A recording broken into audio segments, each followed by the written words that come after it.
Bueno, buenas tardes a todos. Retomamos el ciclo de pensamiento político argentino. Hoy nos visita Juan Godoy. Nos va a hablar sobre Jauretche. Ya les mandamos, por mail les mandó Juan Francisco un poco de material. Bueno, Juan Godoy, muchas gracias por venir. Es licenciado en Sociología de la UBA, magíster en Metodología de la Investigación. Es docente de la UBA, de la Universidad Arturo Jauretche, de la Universidad Nacional de Lanús, del Instituto Universitario de Derechos Humanos Madre de Plaza de Mayo, UTN, Universidad Nacional de Santiago del Estero. Fue becario de la Comisión de Investigaciones Científicas de la Provincia de Buenos Aires y es autor de Forja de Nacionalismo Popular, la Forja de Nacionalismo Popular, que acá la tiene. Así que bueno, muchas gracias, Juan. Los dejo con ustedes. Después de una exposición abrimos a preguntas. Bueno, muchas gracias a Agustín. Muchas gracias acá por la invitación a charlar en esta tarde acerca de... La idea era charlar de Forja justamente y hacer un poco de hincapié en dos de las figuras principales de esa agrupación político-cultural, que eran la figura de Arturo Jauretche, que bien refería acá Agustín, y la figura de Raúl Scalabrini Ortiz.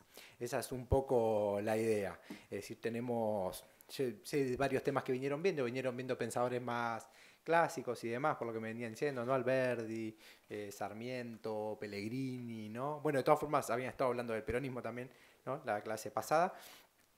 Así que bueno, acá también ya estamos en el siglo XX con una agrupación que va a ser nodal en el pensamiento político argentino y va a ser nodal para el desarrollo posterior del peronismo, ¿no? Digo, va a ser fundamental y va a ser una pieza clave ahí, muchas veces quizás olvidada, pero una pieza clave al fin y al cabo.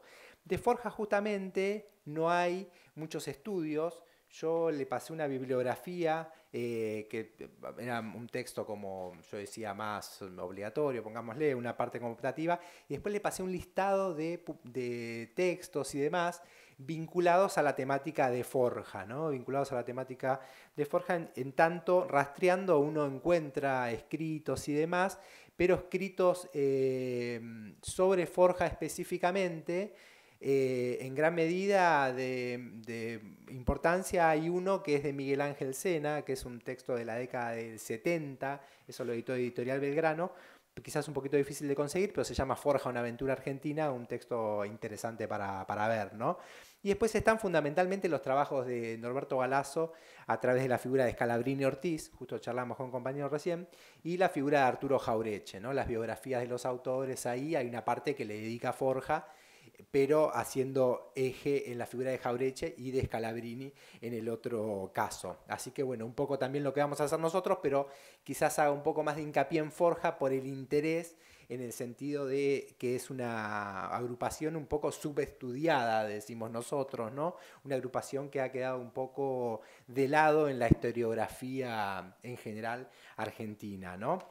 Primero algunos datos, algunos tienen la tienen en la agrupación, otros quizás no tanto, algunos 2, 3 datos nomás. Forja es Fuerza de Orientación Radical de la Joven Argentina, ¿sí? O sea, son tipos que vienen del radicalismo irigoyenista, ahora después yo hago referencia a eso. Surge en el año 1935. ¿Sí? Surge el 29 de junio de 1935, aquí cerquita, en un sótano en la calle Corrientes, al 1700, y al tiempo se mudan a un sótano a la vuelta, en la calle Lavalle, también a la misma altura, ¿no? Ese sótano de Lavalle es como, en cierto sentido, como un sótano ya como mítico dentro del pensamiento político argentino, porque fue el sótano, insisto, donde estaba esta agrupación.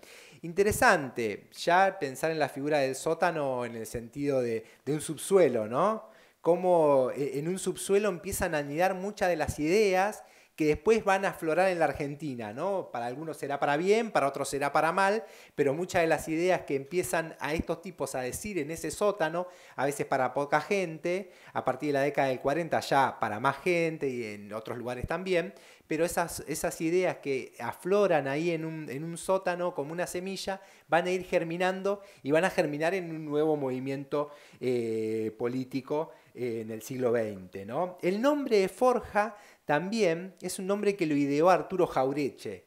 Jauretche era un tipo muy interesante en tanto idear conceptos, frases fuertes, ¿no? Tenía un estilo de comunicación política, podríamos decir, en cierto punto moderna, ¿no?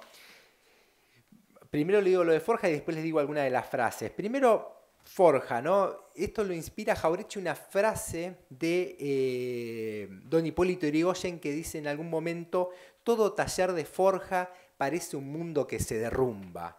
Dice esa frase así linda para mí, Yrigoyen, y de ahí toma la idea de Forja Jauretche y al mismo tiempo le va a poner una letra a cada una palabra a cada una de las letras, ¿no? El forjismo surge entonces a mediados de la década del 30, conocida como década infame, ¿cierto? Ese nombre se lo pone un periodista, publicista argentino que se dedica a combatir a esos diferentes gobiernos de esa década, que es José Luis Torres, un periodista bastante olvidado que tiene vínculos desde ya con el forjismo, ¿no? Esa década infame en la que reina fundamentalmente, dice Torres, reina el fraude electoral abierto, ¿no? A partir del año 32. Torres dice: la década infame no es desde el 30, sino desde el 32. Porque recuerdan, ahí hay un interregno que gobierna Uriburu, ¿cierto? Después se llama elecciones y ahí va a asumir Agustín P. Justo con Julito Argentino Roca, ¿cierto? El hijo del que había sido 2 veces presidente de la nación. En ese marco reina el fraude electoral, y lo que reina también es, además de la corrupción y demás, reina la entrega de la Argentina a una potencia extranjera, fundamentalmente Gran Bretaña, ¿sí? Entonces digo, esos son quizás los 2 puntos que se marcan en Torres y también los forjistas para denominar a esta década como década infame, ¿no? En ese sentido. Entonces surge en el mediados de esa década y surge específicamente la agrupación a partir del levantamiento de la abstención radical. Hay 2 hechos que detonan que la agrupación surja. Primero, el levantamiento de la abstención radical. Si ustedes recuerdan, los que están más vinculados a la historia por lo menos, después del golpe del 30, el radicalismo irigoyenista llama a la abstención. Es decir, a no presentarse al voto. Pero esa abstención, dicen los irigoyenistas, retoman la idea de Irigoyen cuando surge el radicalismo, ¿no? Fines del 19, principios del 20, y es una abstención, pero no es una abstención quietista, sino es una abstención revolucionaria. Es decir, es una abstención que no se presenta al voto, pero intenta, vía insurreccional, tomar el poder o forzar la situación electoral, ¿no? Entonces va a haber a lo largo de esos años varios levantamientos, ya en la década del 30, en el 31, en el 32 hay uno que lo lidera un tipo que se llama Cataño, que hace un plan bastante importante de una insurrección, y luego, fines del año 33, principios del año 34, detona el levantamiento de Paso de los Libres. Paso de los Libres, Corrientes, ¿no? Pasan de Brasil hacia Corrientes los tipos, y ese es un levantamiento que tiene ramificaciones en todo el país, ¿sí? Y ese levantamiento, sobre el cual Jauretche va a escribir un poema, que es El Paso de los Libres, relato de la última revolución radical, libro cuyo prólogo es de Jorge Luis Borges, ¿no? Que puede llamar la atención porque, podríamos decir, están un poco en las antípodas ideológicas, Borges y Jauretche, ¿no? Pero en ese momento Borges todavía no estaba más vinculado a la cuestión popular y demás, ¿no? Había escrito El tamaño de mi esperanza, donde reivindicaba la figura de Juan Manuel de Rosas. Le había escrito 2 poemas a la Revolución Rusa. Es decir, un Borges diferente al Borges que va a venir en los años posteriores. Y le escribe el prólogo porque Homero Mansi le manda el librito de Jauretche y bueno, le escribe un prólogo, Borges y demás. En algún momento le preguntan a Borges años después de eso y él dice que nunca escribió ese prólogo, una cosa por el estilo, ¿no? Pero bueno, así la cuestión. Ahí está el librito. El segundo prólogo a ese libro se lo hace Jorge Abelardo Ramos porque Ramos le devuelve a editar ese libro a Jauretche con una editorial que tenía. Vieron que Ramos tenía varias editoriales, esta era Coyoacán, ¿no? Que le había puesto así, el lugar donde lo matan a Trotsky, ¿no? En México. Cuestión, levantamiento de la abstención radical,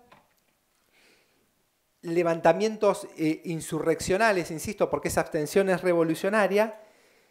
Intentan volver, fracasa la de Paso de los Libres, como fracasan todos los demás levantamientos. Y ahí, en determinado momento, a la muerte de Irigoyen, el 1 de junio del 33, el radicalismo se reorganiza alrededor de la figura de Alvear. Es decir, Irigoyen antes de morir lanza una frase que es «hay que rodear a Marcelo», dice, ¿no?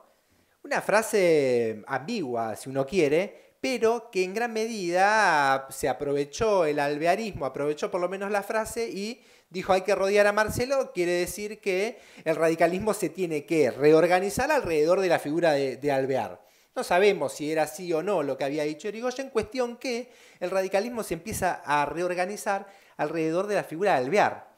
Es decir, de los sectores más conservadores, podemos decir, del radicalismo, ¿no? Los sectores galeritas que le decían en su época.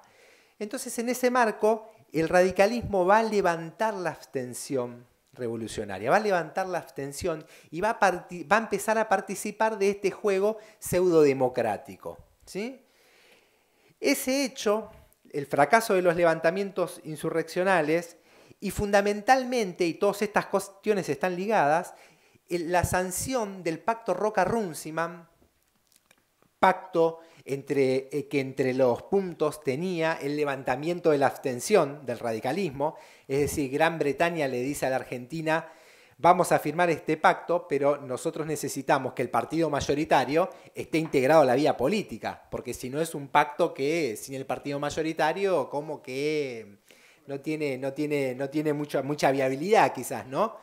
Entonces, en ese marco, levantan la abstención y se firma el pacto Roca-Runciman, fines del 34, principios del 35, se firma tipo en diciembre, ya enero, los primeros días de enero, entra todo el paquete de leyes vinculado al pacto Roca-Runciman.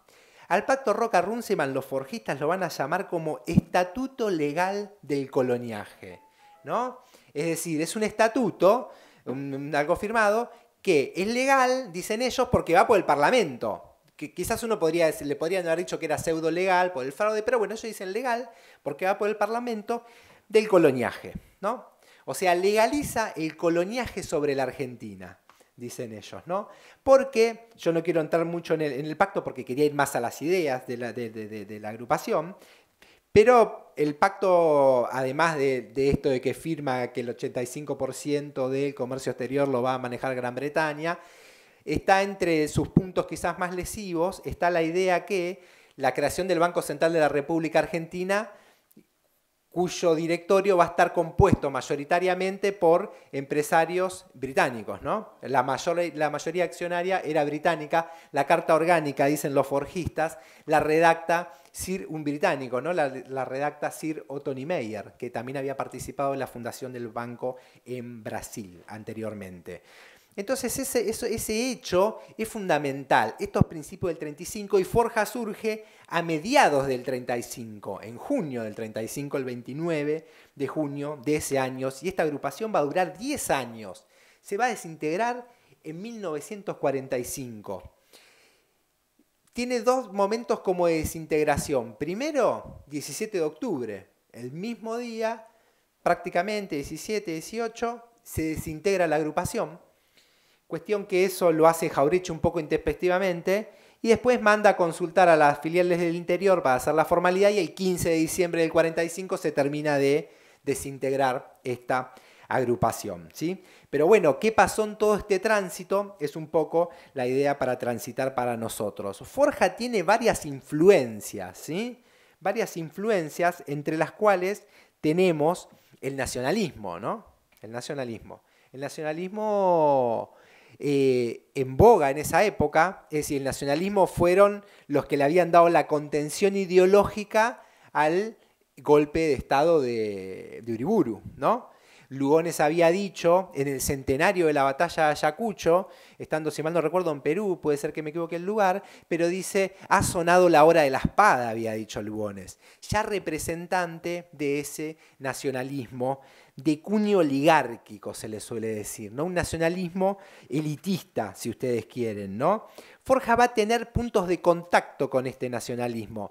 Por ejemplo, hay quienes están, los hermanos Irasusta, que en el año 34 escriben un libro fundamental para esta época, en las ideas políticas, que es La Argentina, el imperialismo británico, ¿no? La Argentina, el imperialismo británico. En ese marco, los forjistas tienen vínculos con estos nacionalistas, pero hay una diferencia fundamental, que ahora después yo la voy a decir un poquito más profunda, es que para los forjistas la nación es el pueblo. Entonces ahí va a haber un punto de distancia fundamental con estos nacionalistas que, insisto, después lo profundizo un poco. Después, la influencia evidente del irigoyenismo, ¿no? Es decir, ¿qué radicalismo reivindican los forjistas? El irigoyenismo. Ante el levantamiento de la abstención del alvearismo, los tipos dicen, nosotros levantamos la bandera de Irigoyen, dicen los tipos, ¿no? ¿Qué bandera de Irigoyen? Y el Irigoyen que había creado YPF, ¿no? El Irigoyen que había hecho que los trabajadores entren por primera vez a la casa de gobierno, ¿no? El que había eliminado que se pague con vales en los ingenios. Bueno, el Irigoyen más de cuño más popular es el que reivindican los forjistas, ¿no? Porque Irigoyen, como todo gran líder político, tiene sus sombras, sus luces y sus sombras, podríamos decir, ¿no? Bueno, digo, ¿cuál es el Irigoyen que reivindican los forjistas? Es este Irigoyen. Después también tienen ciertos vínculos con Manuel Ugarte, un pensador bastante olvidado, ¿no? Dentro de las ideas políticas argentinas. Ugarte, que era amigo de Rubén Darío, Amado Nervo, es de los principales tipos de la Revolución Mexicana, ¿no? Un tipo totalmente relevante en su época, que edita 40 libros, y de esos 40 libros en la Argentina no le editan ni uno, ¿no? Pero el tipo es fundamental para entender América Latina. Bueno, tienen vínculos. Ugarte es el principal orador de la reforma del 18. Este año se están cumpliendo justamente 100 años de esa reforma. Alonso Baldrich, también, un tipo que en la década del 20 había fundado una asociación para la nacionalización de toda la estructura petrolera. Manuel Ortiz Pereira, que Manuel Ortiz Pereira es paradójico porque es influencia en forja y a la vez es forjista. Pero es influencia, ¿por qué? Porque era un tipo más grande que casi todos los forjistas. Este tipo era fiscal, Manuel Ortiz Pereira. Pero cuando el golpe de Estado contra Irigoyen, renuncia como fiscal y se pone de defensor de la figura de Hipólito Yrigoyen. Tiene 2, 3 libros, Manuel Ortiz Pereira, muy interesantes. El SOS de mi pueblo, Por nuestra redención económica y cultural, y algún librito más. Lo que es fundamental de Ortiz Pereira es que es una influencia fuerte en Jauretche, ¿no? Es uno de los pensadores que más lo influencia Arturo Jauretche. Vieron que Jauretche tiene el Manual de Sonceras Argentinas, ¿no? Libro conocido. La idea la toma de Ortiz Pereira. Ortiz Pereira hablaba de los aforismos sin sentido. Al fin y al cabo, una soncera sería un aforismo sin sentido, ¿no? Entonces, insisto, tiene ese vínculo. También tienen vínculos con este periodista José Luis Torres, que yo había dicho anteriormente, que es el que le pone la década infame. Tienen cierto vínculo con el marxismo, pero aquí el vínculo puede ser, pero de forma individual, no como agrupación. Es decir, no toma la agrupación el esquema marxista para analizar la realidad nacional, ¿no? Podría tomarlo, pero no lo toma. Pero sí alguna influencia a nivel individual, ¿no? Podría ser alguna cuestión en Scalabrini, bueno, y algunos más. Saúl Taborda, el pedagogo también, vinculado a la reforma del 18, tejen vínculos también con movimientos de América Latina como el APRA en Perú. Ahí tiene un vínculo muy, muy fuerte con Víctor Raúl Haya de la Torre. Uno puede encontrar ideas muy similares en los dos movimientos. Tiene vínculos también con Gualberto Villarroel. Va a llegar Villarroel a ser presidente de Bolivia, ¿sí? Termina mal Villarroel, algunos lo recuerdan, ¿no? Termina asesinado y colgado de un farol de la plaza pública, ¿no? En el año 48 lo cuelgan en la plaza pública, en la Plaza Murillo. En la plaza que hacía más o menos 140 años, habían colgado a Murillo y a todos los tipos que habían hecho el levantamiento en 1809. Por eso esa plaza se llama Murillo. Como 140 años después lo cuelgan de un farol a Gualberto Villarroel. Hoy hay una placa ahí que recuerda esa situación. En estos 10 años de actividad de la agrupación, y voy entrando más en las ideas, los tipos editan 13 cuadernos, que son 13 cuadernos que son como, en cierto punto, como hay cierta cosa como mítica ya en esos cuadernos muy difíciles de conseguir, ¿no? A los que les gusta rastrear libros y esas cosas son difíciles de conseguir. Muchos volantes, hacen volantes para repartir en la calle, porque era una agrupación político-cultural, ¿no? Hacen afiches, dictan cerca de 4.000 conferencias. Y ahora hago una aclaración. 4.000 conferencias, es decir, 10 años de vida, 4.000 conferencias son aproximadamente una conferencia por día. O sea, es de una actividad muy fuerte la agrupación, ¿no? Es de una actividad muy fuerte. Esas conferencias, y ahí hago la aclaración, a veces consistían en un acto relámpago acá en el centro. A veces aprovechaban cuando, por ejemplo, cuando la Segunda Guerra Mundial, aprovechaban cuando se desconcentraban y empezaban ahí a hacer como un discurso. Y después, conforme pase el tiempo, también va a haber actos en teatros y esas cuestiones cuando crezca más la agrupación. Editan publicaciones periódicas en varias provincias, sobre todo en la provincia de Buenos Aires y en el interior de la provincia de Buenos Aires, por ejemplo en Lincoln, que era parte de Jaureche, ¿no? Bueno, también en Bahía Blanca, también en Entre Ríos, en diferentes lugares editan varias de las publicaciones que también son como 13, ¿no? Algunas de cierta importancia y otras de no tanta importancia, ¿no? Digo importancia en el sentido que hay uno que es un número solo, por ejemplo, que se llama La Gota de Agua, esa la dirigía Scalabrini Ortiz, salió solo un número. Pero después también Scalabrini dirige otra publicación que es Reconquista, que saca 40 números. ¿Sí? Cuando Scalabrini no lo puede sostener más, ese periódico, porque lo sostenía con el impulso propio, saca un titular que dice Reconquista muere hoy, dice, ¿no? Pone. Lo habían querido comprar de la embajada alemana, pero Scalabrini no quiso. Entonces Jaureche en Forja es un poco el armador político, podríamos decir, ¿no? Es el que se dedica a armar políticamente, a tejer vínculos, ¿no? Lo que hoy sería como dice, un rosquero de la política. Bueno, esa era la función un poco que cumplía Jaureche en la agrupación, ¿no? Es decir, tejía vínculos con las Fuerzas Armadas, es el que teje el vínculo con Perón, que ahora después vamos a hacer referencia, teje vínculos con diferentes organizaciones políticas, digo, es el tipo que teje.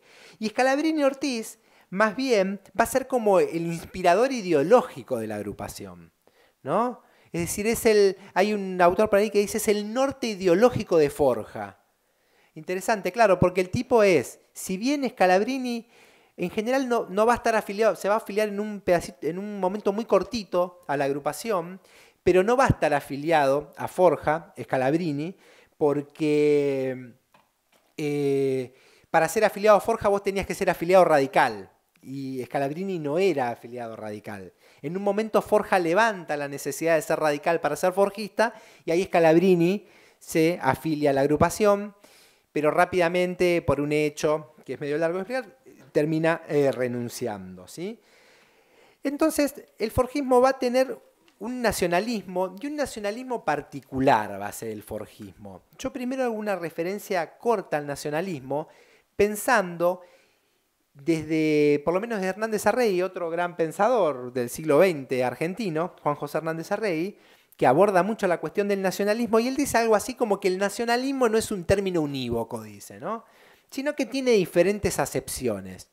Y para mí es interesante para poder pensar la realidad. El tipo dice, claro, es diferente, dos cosas va a diferenciar. Es diferente si hablamos de un nacionalismo de un país opresor, ¿no? De un país que es un nacionalismo expansivo, que se expande por sobre sus fronteras nacionales y avasalla a otros pueblos, Es muy diferente ese nacionalismo si hablamos de un nacionalismo defensivo, dice Hernández Arrey.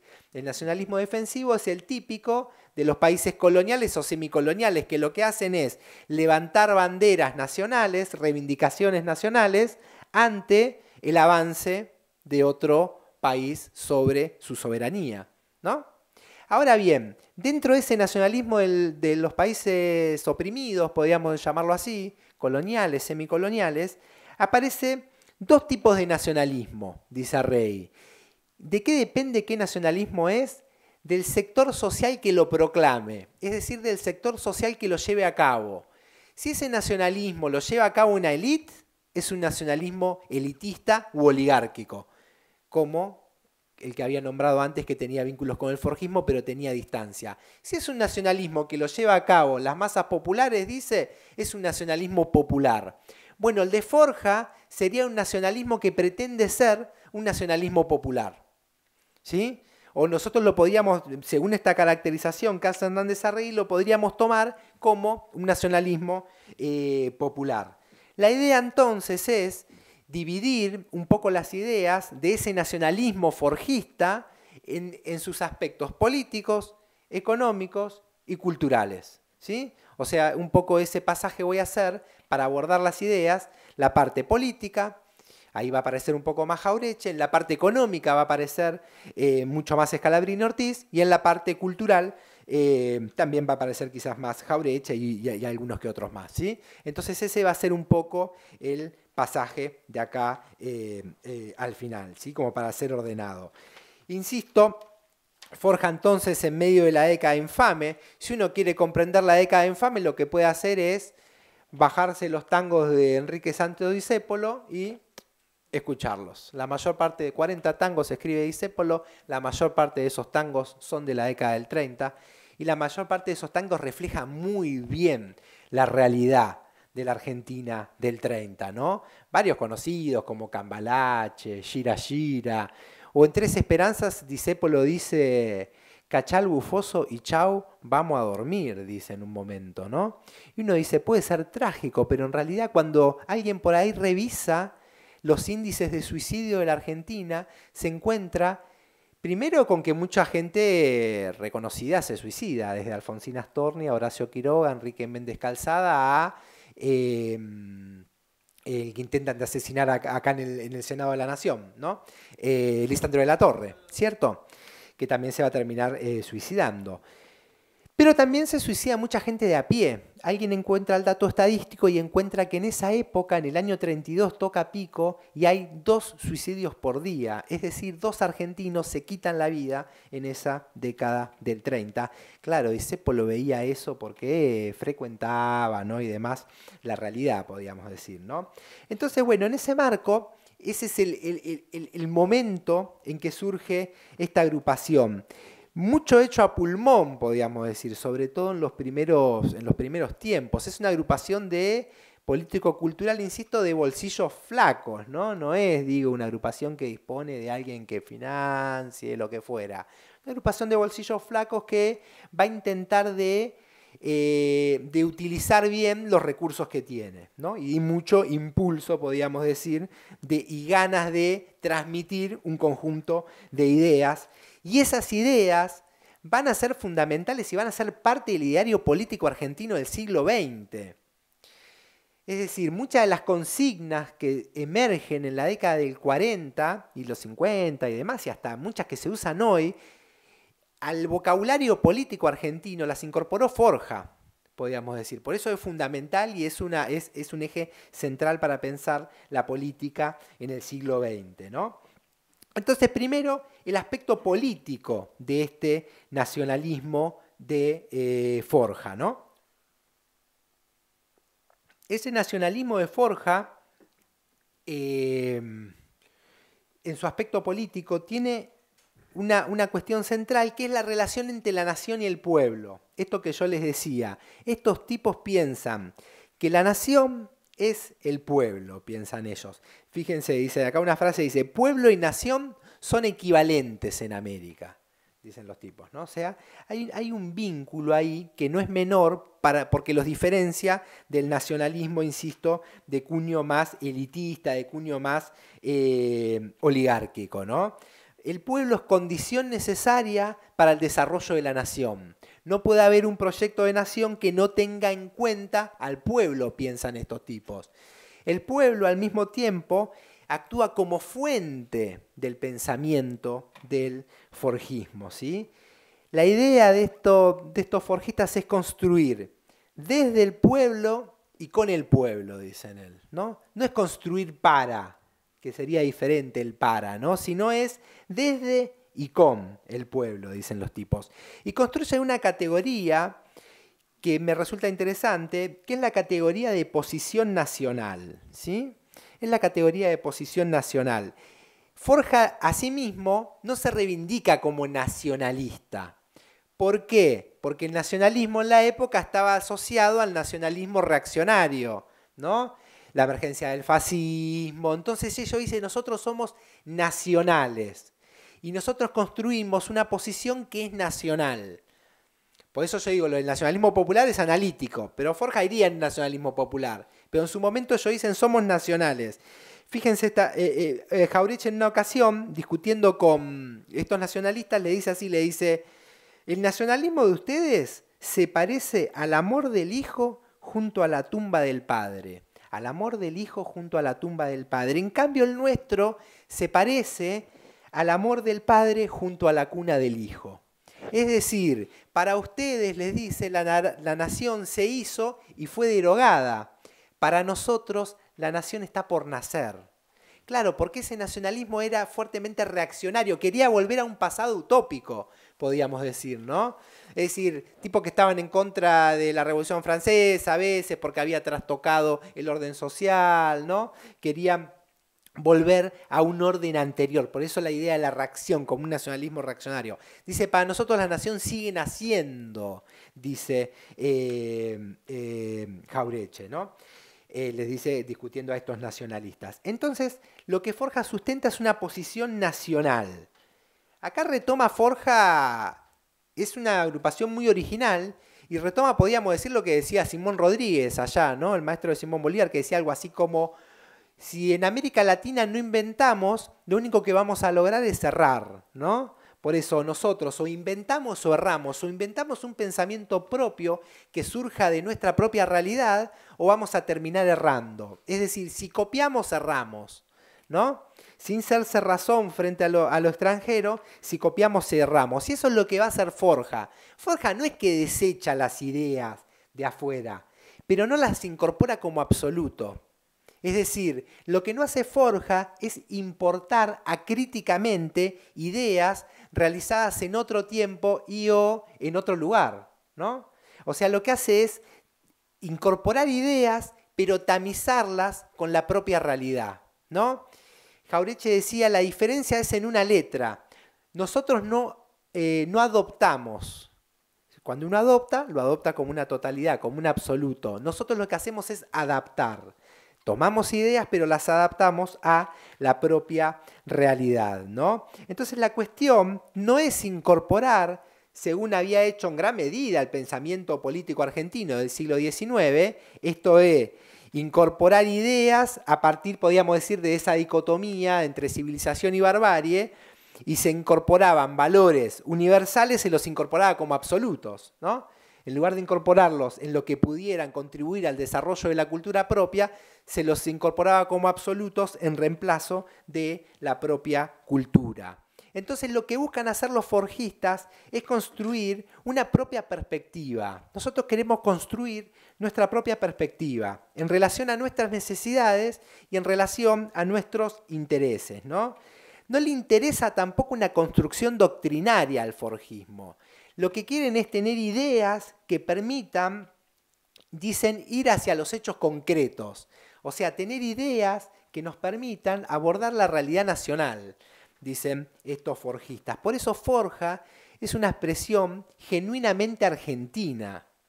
O sea, genuinamente nacional en ese punto. O sea, es creativa, podríamos decir, en varias de las cuestiones que hacen ellos, ¿no? Dice, nosotros queremos aportar al pensamiento argentino el método y los modos de conocer nuestra realidad y señalar los rumbos necesarios de una política nacional. Insisto, la intención no es doctrinaria, sino es tener ideas para pensar la realidad nacional, ¿sí? Y ahí, entonces, la idea es, usa una frase que es, a la realidad argentina se la enfrenta con un criterio argentino, ¿no? A la realidad argentina se la aborda con un criterio argentino. Algo parecido había dicho Lugones. Lugones en un momento había reclamado. Lugones en un momento dice, reclama ojos mejores para ver la patria, dice Lugones, ¿no? Bueno, algo parecido está haciendo. O el cubano José Martí había dicho, muchas veces salen de las universidades en América Latina, los estudiantes salen a adivinar el mundo, dice, con antiparras norteamericanas o europeas, dice. Bueno, esto es lo que quiere romper el forjismo, podríamos decir. Lo que quiere es construir una mirada propia. Por eso dice, a la realidad argentina se la enfrenta con un criterio argentino, dicen los tipos, ¿no? Entonces, en esta lógica, esa posición nacional no es una posición argentina, sino nosotros podríamos decir es una posición nacional latinoamericana. Forja va a incorporar a la Argentina al continente latinoamericano, ¿no? Cosa que no siempre pasa en el ideario político argentino, ¿no? Muchas veces, sobre todo en el siglo XIX, aparece la idea de la Argentina casi parte integrante de Europa y de espaldas a América Latina, ¿no? Así incluso se construye el país, se construye de espaldas al interior del continente y de cara a Europa, ¿no? Podríamos decir la conformación de nuestro Estado Nacional en gran medida es en ese sentido, ¿no? Entonces acá es una posición nacional latinoamericana, ¿sí? En ese marco podríamos decir, los forjistas piensan, como dice Jorge Abelardo Ramos, dice algo así como, claro, nosotros somos un país porque fracasamos en ser una gran nación. Nosotros somos argentinos, dice, porque fracasamos en ser latinoamericanos. Lo dice mucho posteriormente, lo dice en el año 68, si mal no recuerdo, en el libro de Historia de la Nación Latinoamericana, pero es este el espíritu de los forjistas. Es este el espíritu de los forjistas, ¿no? Por eso van a reivindicar entre las figuras que reivindican, van a reivindicar la figura de Simón Bolívar, una figura maldita en la historiografía argentina, porque a Simón Bolívar le había pesado la pluma de Bartolomé Mitre, ¿no? La pluma de Bartolomé Mitre le había pesado en el sentido que Mitre había dicho cómo lo había enfrentado a San Martín, ¿no? Bolívar sería el que le quitó la gloria a San Martín, ¿cierto? Entonces los forjistas van a reivindicar la figura de Simón Bolívar, ¿sí? Entonces en este marco los forjistas también van a abordar fenómenos históricos, ¿no? Como digo, lo que van a buscar es hilos conductores entre el pasado para poder pensar el presente y siempre la mirada es una mirada cargada de futuro en estos forjistas, ¿no? Muchas veces hablan de América en lugar de Latinoamérica, y yo por ahí en los textos que dejé, pero los forjistas mismos aclaran que esa América que ellos piensan termina en el Río Bravo, una cosa así, ¿no? Dicen. Es decir, algo parecido a lo que había dicho Martí también, que hablaba de nuestra América en contraposición, decía la América que no es nuestra, ¿no? Sería como la América hispana, ¿no? En contraposición a la América anglosajona, en ese marco. De Martí los forjistas retoman esa misma tradición de pensamiento, ¿sí? No hay una posición en los forjistas tampoco, y ahí podemos pensar en Scalabrini como de reivindicación absoluta de un pasado idílico de las poblaciones indígenas y demás. No, lo que hay acá sobre todo, y aparece muy claro en Scalabrini, es la idea del mestizaje, ¿no? La idea del mestizaje va a ser central. Es central para pensar América Latina y es central para pensar a Scalabrini Ortiz. Scalabrini Ortiz está pensando en el mestizaje, ¿no? Vasconcelos, el mexicano, también piensa lo mismo. Vasconcelos hablaba de la raza cósmica, decía. No, Hispanoamérica tiene una raza que es única, que es la raza cósmica. La raza cósmica sería el mestizaje, ¿no? Una cosa sensacional que tiene nuestro continente. En relación a la geopolítica, así paso al aspecto económico del nacionalismo, me vengo controlando el tiempo, así que no cunda el pánico, sería. Bueno, en relación a la geopolítica, Forja va a plantear el neutralismo en la Segunda Guerra Mundial. Va a levantar muy fuertemente la bandera de sostener una posición neutral en este conflicto mundial, ¿sí? Los forjistas lo que consideran es que la guerra mundial es un fenómeno ajeno a nosotros, que lo único que nosotros podemos tener si participamos de esa guerra es muertos. En un momento que se está por quebrar el neutralismo, Argentina lo va a sostener, si ustedes recuerdan, prácticamente toda la guerra, hasta que la guerra ya está terminada y ahí se rompe el neutralismo. Al fin y al cabo, le venían pidiendo sanciones a Argentina y demás, ¿no? Incluso Jauretche en ese momento se pelea con Perón, ¿no? Ahora después lo comento, pero se pelea. Y después, años después, Jauretche dice, al fin y al cabo tenían razón, porque la guerra ya estaba terminada, ya el bando, digo, ya estaba terminada, no tenía sentido seguir sosteniendo el neutralismo, pero lo van a sostener todo el tiempo el neutralismo muy fuertemente, ¿no? En un momento se está por romper el neutralismo y Scalabrini saca en un periódico 300.000, así con el número, ¿no? 300.000 argentinos morirán en la guerra si Argentina ingresa a la guerra mundial, ¿no? Los brasileros que fueron a la guerra murieron casi todos, o prácticamente todos deben haber muerto, ¿no? Si nosotros revisamos la historia.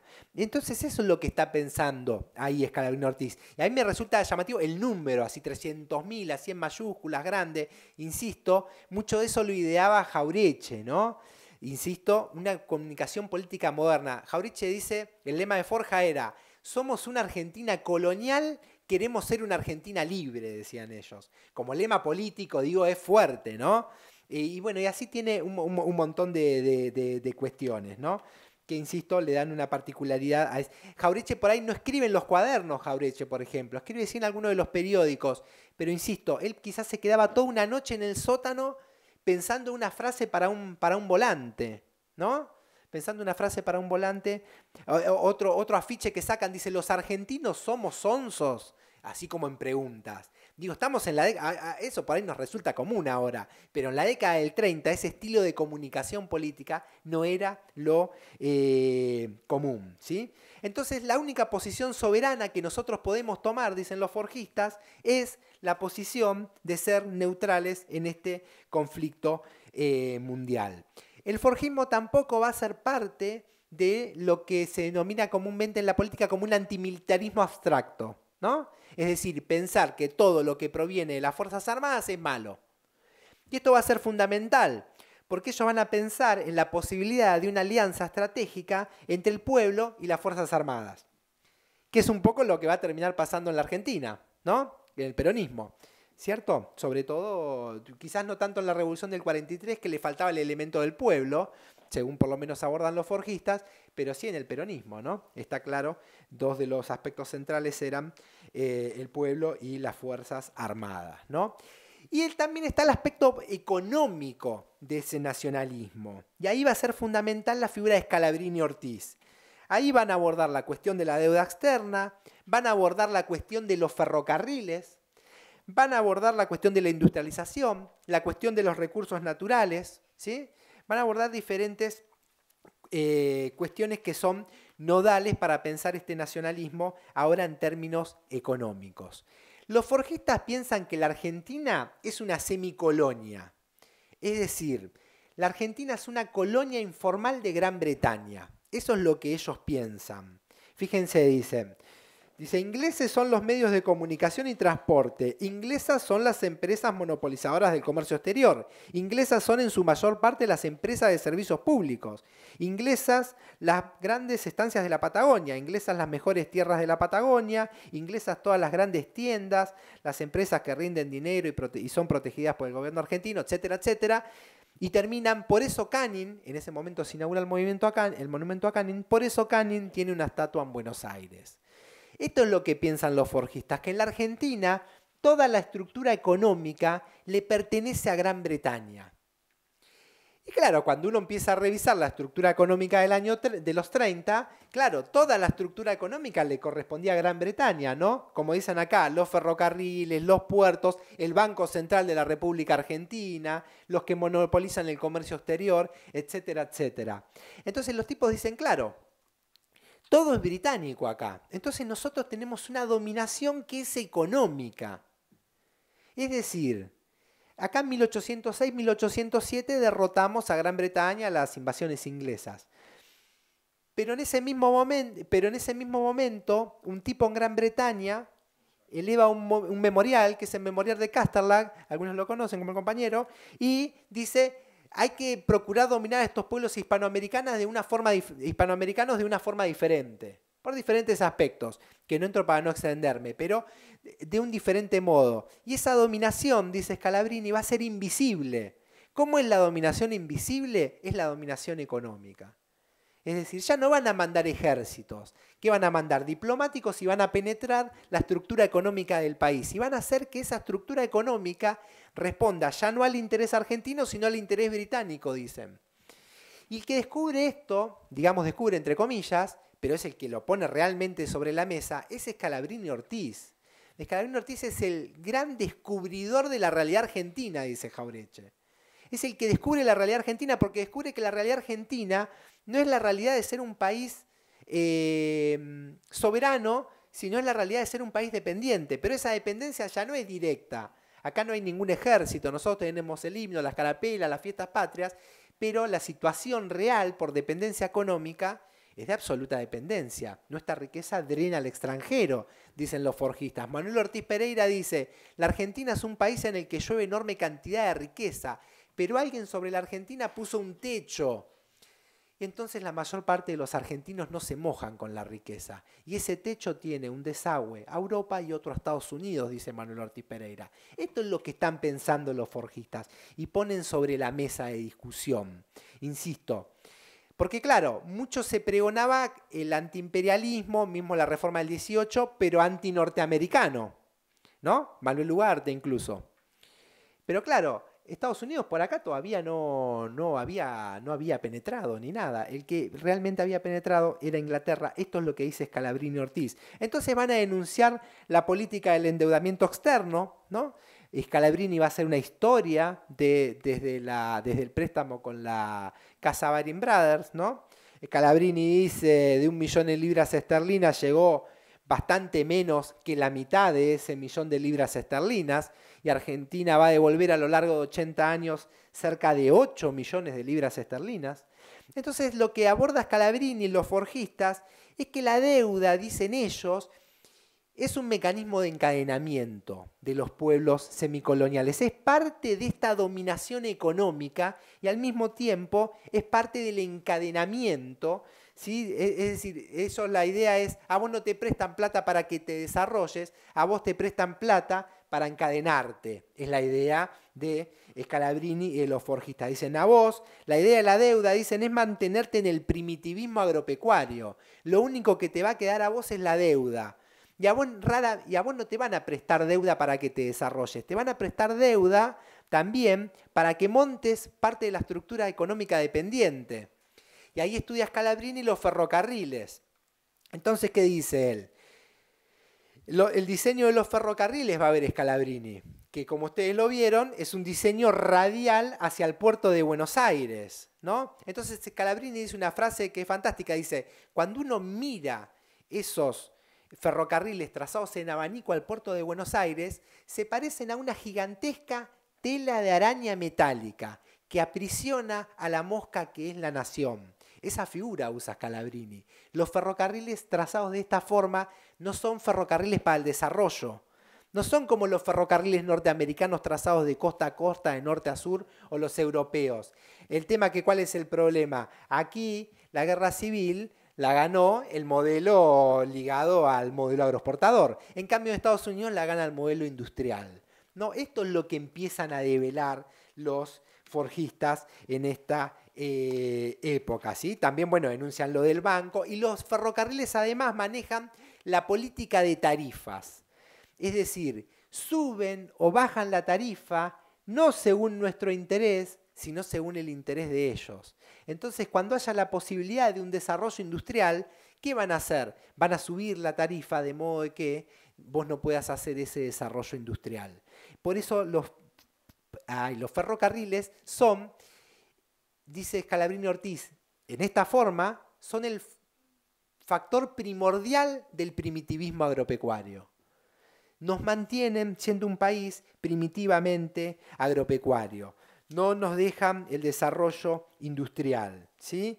En ese marco, insisto, aborda Scalabrini.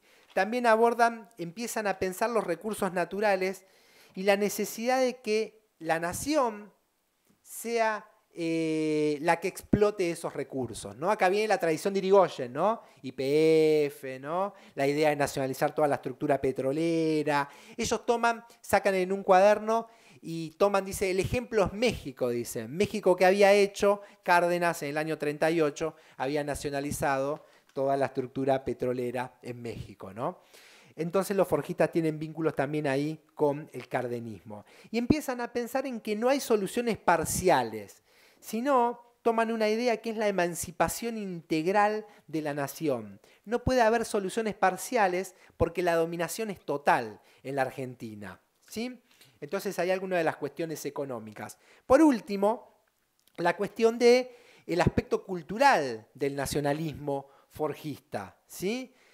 Lo que dice Jauretche es, desentrañando la trama del coloniaje económico, nos encontramos que sobre ese coloniaje económico se asentaba un coloniaje cultural. Es decir, a la estructura económica dependiente le corresponde una superestructura cultural que coloniza pedagógicamente. Claro, porque a vos te dominan en forma indirecta. O sea, acá no hay armas, acá no hay alguien que está apuntando a la cabeza para que hagan estas políticas, dicen los forjistas. Pero ¿qué es lo que hay acá? Hay un gigantesco aparato cultural de colonización pedagógica, donde aparecen la historiografía, ¿no? La enseñanza de determinada historia, donde aparecen las luces y las sombras sobre determinados personajes, ¿no? Elevar con las luces a los que son funcionales a esa estrategia dependiente y mantenerlos en el ostracismo a los que no.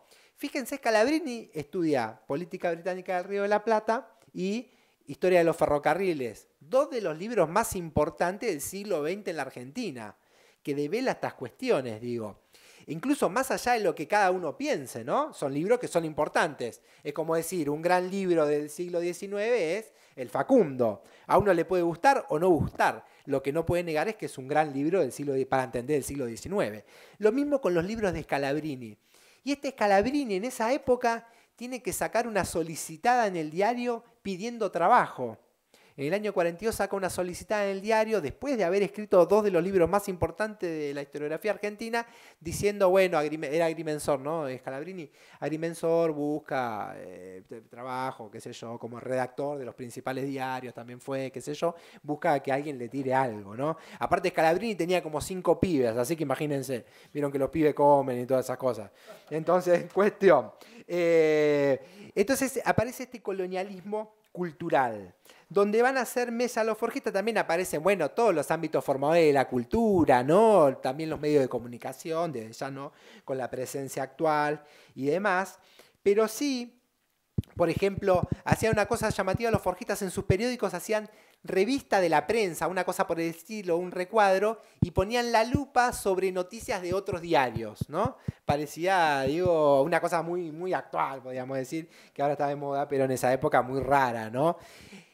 Homero Mansi dice, La Nación es el único, Mitre es el único prócer que dejó un diario de guardaespaldas, dice Homero Mansi, ¿no? Esta es la crítica que van a hacer los forjistas. Ya aparece la cuestión de la historiografía. La idea que el pasado nacional está falsificado, dicen los forjistas, pero no falsificado porque sea falso, dicen ellos. El relato argentino del pasado está falsificado porque la historiografía liberal, oficial, lo que quiso hacer es darnos un relato nos dio un relato del pasado y nos dijo que era el único relato posible, ¿no? Eso es lo que la hace falsa. Porque no es que dicen, nosotros estamos contando la historia desde los que ganaron en Caseros y Pavón. Estaría perfecto, porque cada uno cuenta la historia desde un punto de vista determinado. Pero los forjistas dicen, o Jauretche específicamente dice, lo que hace que sea falsa esa historia es que se pretenden ser el relato total, el único relato posible de nuestro pasado, y eso hace que el pasado entonces esté falsificado, ¿sí? También van a abordar cuestiones de la universidad y demás. Lo que sí es fundamental, ahora sí, para ya ir cerrando, es que, bueno, tenemos diferentes tópicos acá en el ideario forjista interesante para pensar, insisto, para el pensamiento político argentino, ¿no? Le da un plus de significación, podríamos decir, que es en la oscuridad de la década infame para estas ideas, ¿no? Estas ideas, digo, en esa década, imagínense, ¿no? El papel de Gran Bretaña, ¿no? Esto del fraude, etcétera, etcétera, ¿no? Entonces, en este marco, el forjismo, cuando llegue la revolución del 43, la del 4 de junio, ahí va a empezar a entablar muchos vínculos con con el sector de la revolución del 4 de junio del 43. Y sobre todo van a entablar muchos vínculos con Perón. Y cuando uno revisa los escritos de Forja de esa época, Jauretche se juntaba todos los días con Perón en esa época. Tenía un cartelito así que decía audiencia permanente. Y todos los días se juntaba. Perón, recuerdan, va a tener 3 cargos: secretario de Trabajo y Previsión, ministro de Guerra y vicepresidente de la Nación, ¿cierto? Se reúne todos los días. Es más, el Estatuto del Peón, recuerdan, el Estatuto del Peón es del 44, o sea, antes de que sea gobierno el peronismo. El Estatuto del Peón es una idea que le da Jauretche a Perón. Le dice, un forjista le cuenta a Jauretche que Güemes había hecho algo parecido, ¿sí? Es un estatuto del peón. Entonces se lo cuenta y Perón lo toma y hace el estatuto del peón. Al parecer, después cuenta Jauretche que Güemes no había hecho eso, el forjista tenía una idea equivocada, pero al final, no sé al fin y al cabo si es así, porque hay una historiadora ahora, salteña, que yo la otra vez estaba leyendo un librito y contaba que sí, que Güemes había dado tipo una personería a los gauchos y demás. Así que al fin y al cabo no sabemos cómo es eso, pero sí que esa idea que Jauretche le dice a Perón es fundamental. Scalabrini, por ejemplo, va a ver a Perón el 10 de junio del 44, inaugura la Cátedra de Defensa Nacional en la Universidad Nacional de La Plata, ¿sí? La Universidad Nacional de La Plata, ahí si mal no recuerdo estaba Homero Mansi y este otro Gabriel del Mazo era el que estaba en la Universidad Nacional de La Plata, no Homero Mansi, y el tipo arman una cátedra con diferentes tipos, un espectro político amplio de defensa nacional. Perón la inaugura el 10 de junio del 44. Lo va a ver Scalabrini Ortiz, ¿sí? A Perón. Cuando termina de hablar Perón le manda un cartelito que le dice: coronel, le vamos a pedir los trencitos, le dice, ¿no? Y entonces firma Raúl Scalabrini Ortiz, filial de Forja. Perón lee eso y dice, el autor de Historia de los Ferrocarriles Argentinos está acá, preséntenmelo, dice, ¿no? Ahora no había tipo esas aplicaciones tipo Facebook y eso, evidentemente, en la época, por lo cual, preséntenmelo, le dice, y le dice, confíe Scalabrini, que una vez que removamos ciertos obstáculos vamos a nacionalizar los ferrocarriles, ¿no? Entonces, estos que son vínculos directos entre el forjismo y el peronismo, quiero decir, ¿no? Perón había leído historia, esto que estamos diciendo. Es más, Perón, en el momento que estaba en Italia, Homero Mansi tenía un departamento en la calle Oro y en el departamento de arriba vivían unos militares, ¿sí? Un militar vivía. Y este le daba los cuadernos de Forja y le daba uno más de todos los números para que se los envíe a un tipo que estaba en Italia. Ese tipo que estaba en Italia era Perón, o sea, Perón había leído los cuadernos de Forja también. Es decir, hay un vínculo directo. O si no, fíjense con esta idea, dice, la restauración argentina solo podrá cumplirse sobre la base de la soberanía popular, la emancipación económica y el imperio de la justicia, dicen, ¿no? Es decir, como las 3 banderas del peronismo serían, ¿no? O fíjense acá más claro, dice, no puede haber nación sin soberanía, ni justicia social sin emancipación económica, ni revolución nacional sin pueblo revolucionario. ¿Qué quiero decir? Varias de las ideas que toma el peronismo, desde ya no son las únicas, tiene ideas desde la iglesia, del nacionalismo, qué sé yo, del socialismo, de un montón de vertientes políticas, pero acá hay un cúmulo de ideas que también toma quiero decir, ¿no? Fíjense que son las mismas palabras que después se utilizan, digo, ¿no? Entonces hay un vínculo directo y un vínculo indirecto. La idea es que Forja constituye un eslabón entre los dos grandes movimientos del siglo XX, entre el irigoyenismo y el peronismo. Constituye como un eje entre esos dos movimientos. Toma muchas de las ideas del irigoyenismo, las profundiza, muchas de las cuales, sobre todo la dependencia, además que empieza a aparecer, la necesidad de industrializar Argentina, y las va a volcar en el peronismo. Por eso cuando sucede el 17 de octubre, los tipos dicen, nos desintegramos, dicen, y dejamos en libertad de acción a nuestros afiliados para que se sumen a este nuevo movimiento político que sería el peronismo, ¿no? Y eso es efectivamente lo que termina sucediendo. Yo les leo una frase y con esta frase termino y abrimos como a las preguntas que quieran hacer o a las puteadas, lo que fuera.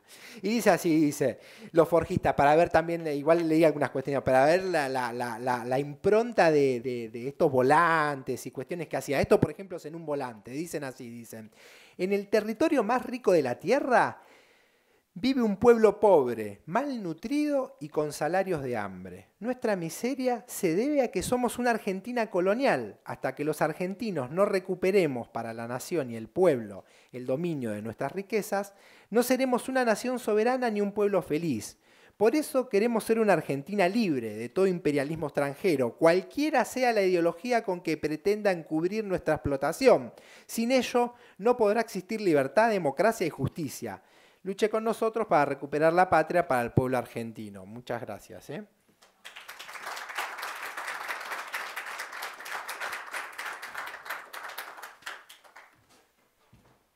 Bueno, muchas gracias, Juan. Arrancamos con preguntas. El que quiera para preguntar. O arranco yo con una. Romper el hielo. Sí, para romper el hielo. Vos decías que ellos un poco de alguna manera revisaban la visión de la historia, cuestionaban la visión única de la historia. ¿Qué visión tenían de San Martín? ¿Cómo veían ellos a San Martín puntualmente? Si tenían alguna... San Martín aparece en alguno yo recuerdo, en alguno de los diarios estos que editan los forjistas, aparecen algunas notas sobre San Martín. Ahí lo que recuerdo ahora, me estoy recordando a partir de lo que me preguntaste, aparece un poco la cuestión de lo latinoamericano en San Martín, ¿no? En contraposición quizás a esta idea de Mitre, la Revolución de Mayo americanizada, ¿no? Empiezan a tomar a San Martín como un tipo que tenía un proyecto ligado a la cuestión latinoamericana, ¿no? Por eso también aparece la figura de Bolívar ahí, ¿no? Como diciendo, bueno, estos tipos lo que habían pensado era un proyecto de nación en términos de la patria grande, podríamos decir, como podemos decir más en términos modernos, ¿no? Digo, es decir, tenían un proyecto de nación en torno a la unificación en mayor o menor medida de los territorios liberados de yugo español, ¿no? Y después también, a mí me resulta llamativo, tienen alguna fineza en el rescate de la historiografía. Por ejemplo, ellos editan un librito de Guido Spano que se llama El Gobierno y la Alianza, ¿no? A mí me parece muy preciso porque es un texto muy desconocido, ¿no? Guido Spano se lo tiene más por poeta y demás. Que es un texto en que Guido Spano se opone a la guerra del Paraguay, ¿no? Se opone al gobierno de Mitre. Son como fuertemente antimitristas los tipos, ¿no?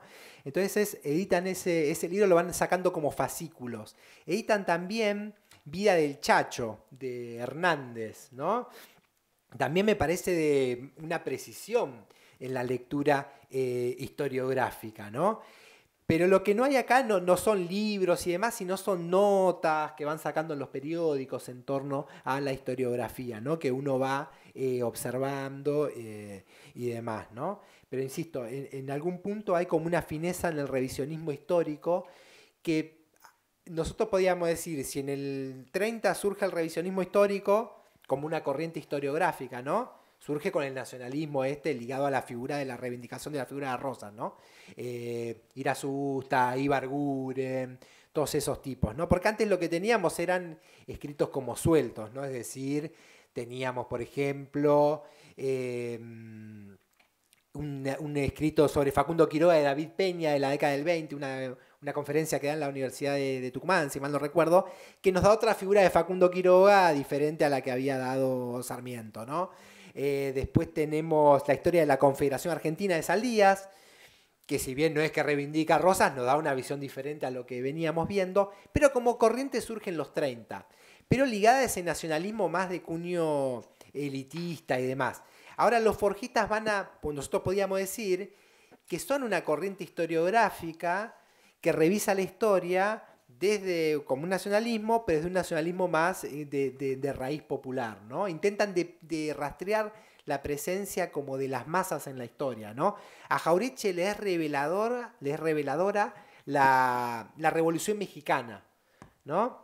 La Revolución Mexicana del 10, ¿no? Jauretche es de 1901, ¿no? Muere en el 74, nace en 1901, el 13 de noviembre, y la lectura de esa Revolución Mexicana le impacta mucho, y sobre todo que es una revolución de muchas masas, muchas muchedumbres, ¿no? Y demás. Entonces en ese punto ellos van a empezar a rastrear, insisto, como a las masas populares en la historia argentina, ¿no? Pero de San Martín lo que tiene específicamente es un poco eso que te decía, unas notas en algunos diarios que sacan, que si mal no recuerdo es Atilio García Melid el que saca las notas sobre San Martín, que después fue revisionista también, ¿no? Muchos son posteriormente revisionistas, no escriben después de esto, ya en la década del 50 y demás, ¿no? De Forja eran, además de Jauretche Scalabrini, que yo no lo dije creo, eran Homero Mansi, eran Fleitas, era Manuel Ortiz Pereira, eran, ¿quién más? Luis de Lepiane, Gabriel del Mazo, ¿no? Atilio García Melid, que nombraba recién, que es el que, si mal no recuerdo, saca las notas sobre San Martín, reivindicando como, en ese sentido, la figura. Lo que aparece también es mucho aparece en varias ocasiones, por lo menos, la cuestión de las invasiones británicas al Río de la Plata, una cuestión que a veces no aparece un poco velada. Ellos ¿cómo se llama? En agosto festejaban como la Reconquista. Aparece la cuestión de las Malvinas, en enero también hacen como alguna conmemoración. Y ellos dicen, bueno, el Banco Central, los ferrocarriles, etcétera, etcétera, son otras Malvinas que tenemos. Pero las Malvinas sería como lo evidente. Sería, ¿no? Sería como la dominación evidente, pero estas son otra forma de Malvinas que tenemos, una cosa por el estilo. Sacan algún comunicado, alguna nota, una cosa por el estilo. Jauretche ya grande, Jauretche dirigía a Eudeva, ¿no? Yo acá porque está acá enfrente. Abrió de nuevo la librería, justo pasé y la abrió más grande, está linda. Y están editando lo que había editado Jauretche. Y uno de los textos que edita, que todavía no lo edita, que quiere editar, que no lo van a editar en realidad, Jauretche pretende editar los textos de Rufino Blanco Fombona, venezolano, un tipo muy desconocido en la Argentina porque reivindicó muy fuertemente la figura de Simón Bolívar. Y cuando Jauretche va a editar eso, le mandan una carta diciéndole que no lo edite porque si no van a secuestrar la edición y la van a prender fuego, una cosa por el estilo, le dicen, ¿no? Porque, insisto, nos da otra visión de Bolívar ahí y nos da sobre todo otra visión de Mitre, ¿no? Rufino Blanco Fombona como que criticaba mucho a la figura de Bartolomé Mitre. Bueno, un poquito de eso. Mauricio, gracias. ¿Una pregunta?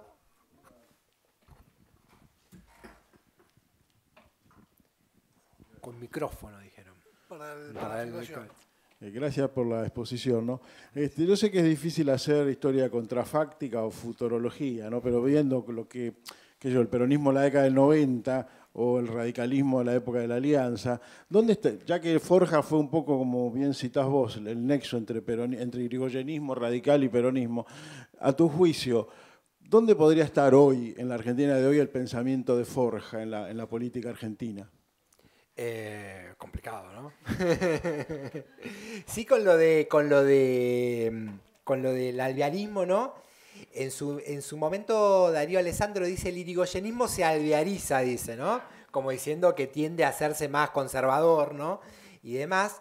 Y después Spilimbergo, un historiador, decía que el peronismo en el mismo sentido, se había menemizado, una cosa por el estilo, ¿no? O el peronismo, le usa la figura, se había alvearizado, ¿no? Usaba la misma idea de alvearizado, pero en ese sentido, como que se había vaciado mucho de contenido, ¿no? ¿Dónde estarían los forjistas? Me parece que sí, es un poco contrafáctico, excede un poco. Habría que pensar, creo yo, en los proyectos populares, emancipatorios y demás, ¿no? Si pensamos en términos latinoamericanos, por lo menos, en torno a los proyectos emancipatorios vinculados a los sectores populares y demás, seguramente, haciendo historia contrafáctica, en esos lugares estarían los forjistas. Desde ya no estarían en los sectores conservadores, elitistas, ¿no? Desde ya tampoco estaría en un proyecto, podríamos decir, a pesar de ser contrafáctico, pero en tanto las ideas, en un proyecto ligado a la dependencia extranjera, ¿no? Digo, pensando en términos amplios, digo, a la dependencia extranjera, a la valorización financiera, que los forjistas no la vieron como tal, pero bueno, si Scalabrini criticaba la deuda, decía que los resortes económicos tenían que estar en manos de la nación, etcétera, etcétera, seguramente con proyectos que sean excluyentes, etcétera, etcétera, seguramente por ahí no estarían, podríamos decir, pero insisto, por ahí resulta un poco contrafáctico, ¿no? Así. El que vivió mucho fue el forjista Darío Alessandro, ¿no? Darío Alessandro fue bueno, ahí podemos... un forjista, era muy jovencito él cuando era de los más jóvenes de Forja, fue parte del grupo de los 8, si lo recuerdan, ¿no? Los que son más grandes sobre todo. Exactamente, donde estaba Germán, también Abdala, ¿no? Chacho Álvarez, Moisés Lenson, bueno... El grupo de los 8, tal cual. Bueno, uno de los 8 era Darío Alessandro, el que había sido forjista. Después el hijo estuvo en la Alianza, si mal no recuerdo, una cosa por el estilo, pero él estuvo en el grupo de los 8 y falleció en 2000 y piquito, una cosa por el estilo.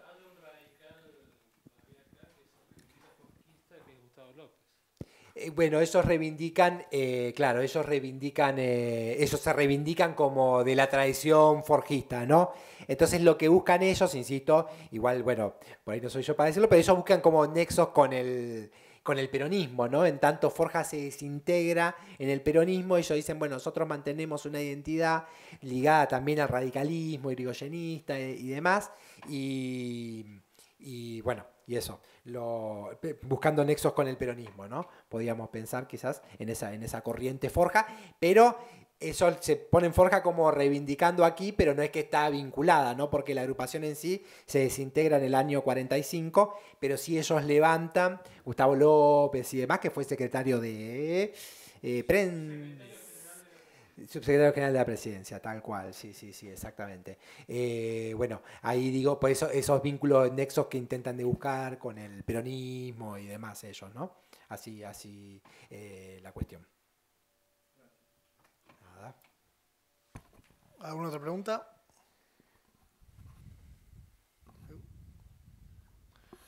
Bueno, Juan, muchas gracias. Estamos. Gracias a ustedes. Gracias. Gracias a usted.